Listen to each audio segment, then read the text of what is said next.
Contrary to Hollywood's many fanciful, farcical depictions, ghosts are generally not monstrous, malicious, or even particularly mysterious. They are simply recently deceased, disembodied souls lingering around the physical plane.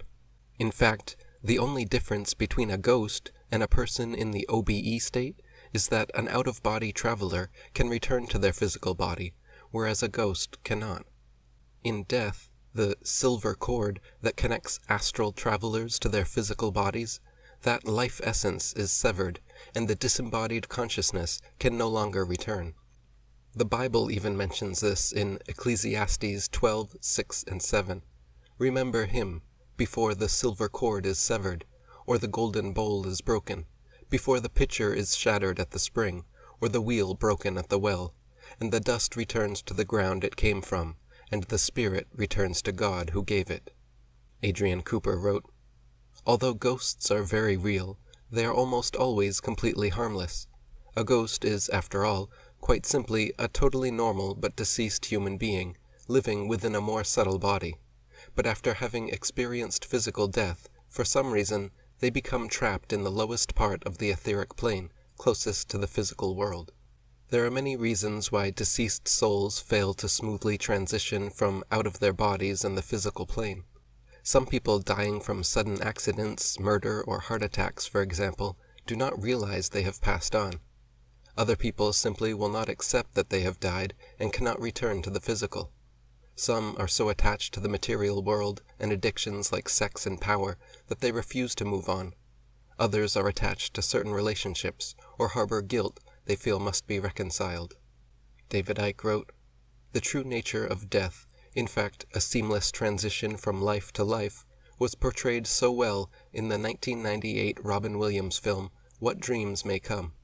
It is simply a withdrawing from the biological computer, and therefore the frequency range or dimension in which the computer operates. Our awareness then continues its eternal existence in other realms of reality." Several surveys have been taken during the past century in Great Britain and the United States, which have concluded that between 10% and 27% of the general population claim to have had, at least once in their life, a sensory perception, often visual, of another person who was not physically present, i.e. ghost, apparition.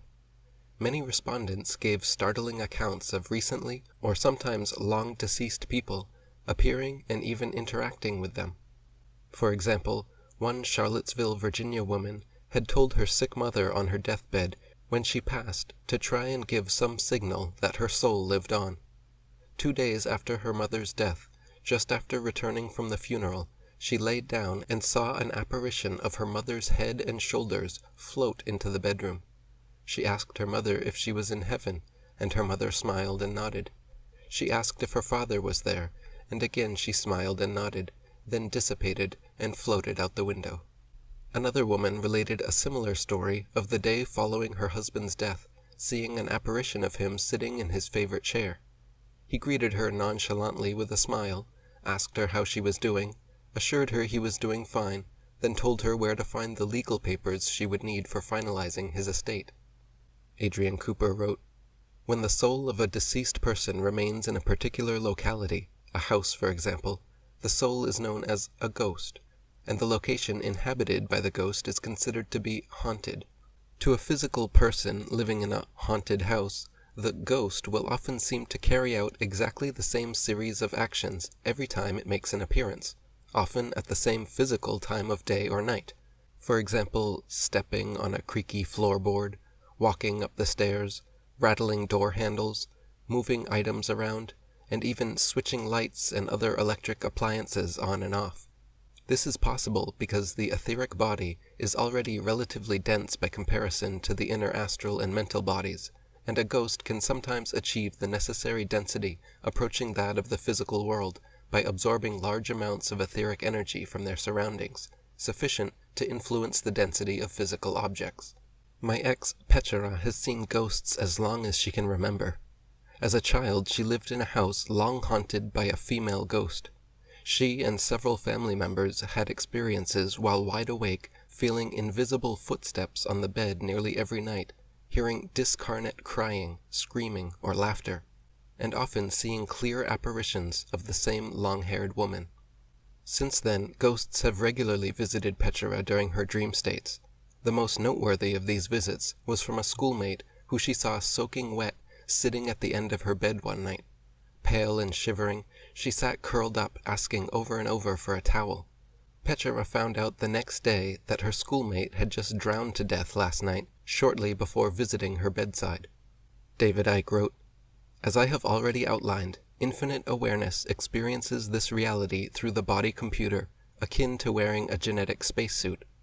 Our lower levels of awareness can, and mostly do, become confused and identify with the computer.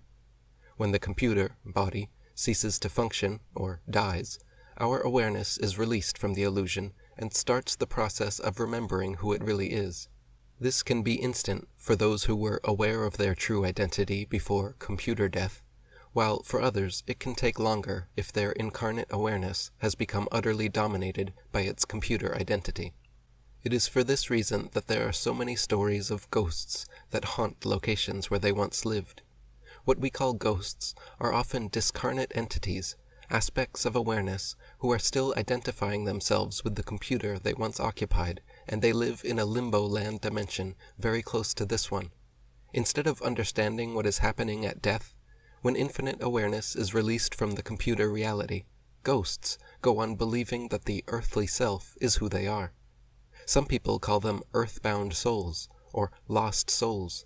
Such is the identification with the former computer self that they manifest as a mental projection of what they once looked like in physical form. It is what they called in the Matrix movies residual self-image. David Icke related an interesting story after the death of his mother. Her funeral was due to begin at 11:30 a.m. the next week, and every day before, during, and even after the funeral, several strange things happened. At precisely 11:30 a.m. each day, the electrical equipment, TV, watches, and mobile phones in his house would turn themselves on and off. One day, emergency services called him at 11:31 and asked why he had just rung them, when, of course, he had done no such thing. David Icke wrote, "Often, a departed loved one will try to manifest signs to show that they have not ceased to be.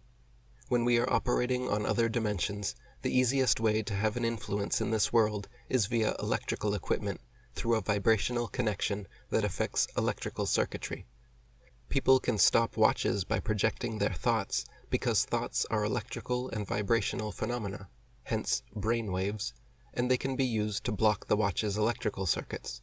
Such thought waves can also be projected from other dimensions into this one and have a similar effect.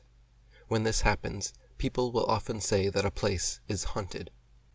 In November 1967, in a haunted Rosenheim, Bavaria law office, some of the best documented ghost and poltergeist activity was witnessed by over 40 scientists and professionals.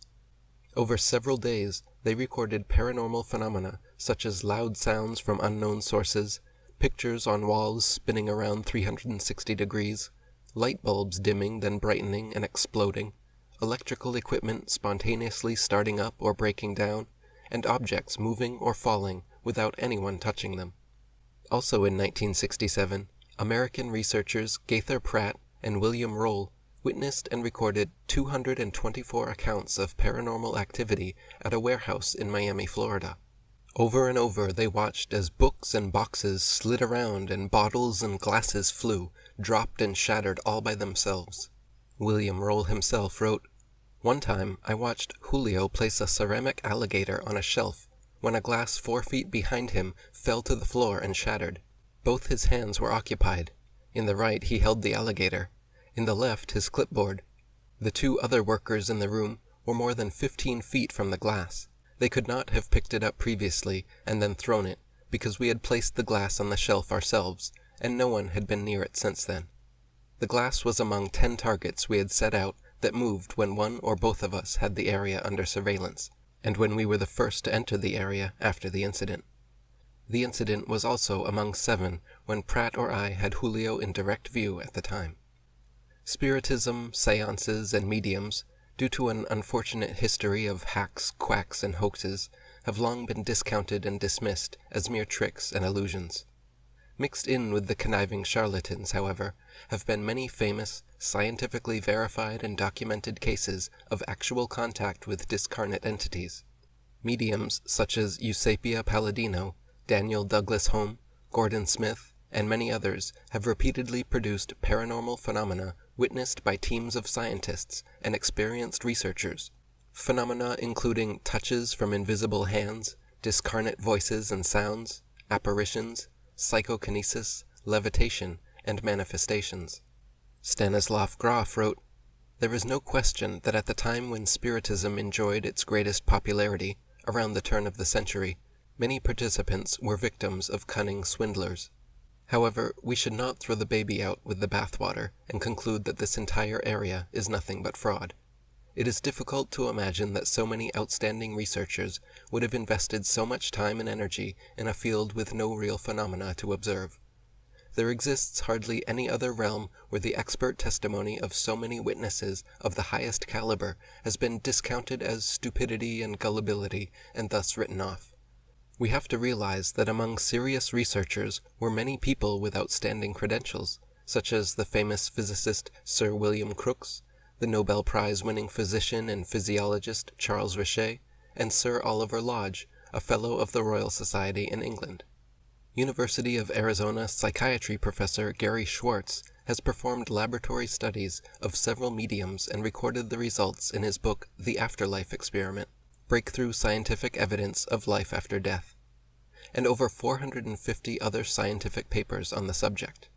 In experiments carefully controlled to eliminate fraud or cheating, several mediums were able to produce over 80 bits of information about deceased relatives, such as names, jobs, appearance, personal stories, and the nature of death. Combined, the mediums averaged an astonishing accuracy rate of 83%. Gary Schwartz and his team concluded that the most parsimonious explanation is that the mediums are in direct communication with the deceased. Irvin Laszlo wrote, "Tested in Glasgow by Roy and Robertson, British medium Gordon Smith performed with the greatest accuracy of anyone yet measured. He achieved 98% success rate with his information deemed specific and accurate under the tight experimental protocol. When asked what, in his view, is his most convincing proof of the continuation of human consciousness beyond the brain, he told of a particular case that he'd been involved with. A woman, Sally, had come to him in great distress to ask if he could help her find her missing son. Without her providing any other information, Smith was able to contact her son, who told him that his name was Blake, and what his mother would find out, she wouldn't like. A message that was sadly true. He went on to say that he had been a soldier training in France, when, after a night out, he had been accidentally killed. He described to Smith the river where his body now lay. All the personal details were correct. A year later, a human thigh bone was found in the exact place where Blake had told Smith he would be. And when the DNA was tested, it proved to belong to Sally's dead son."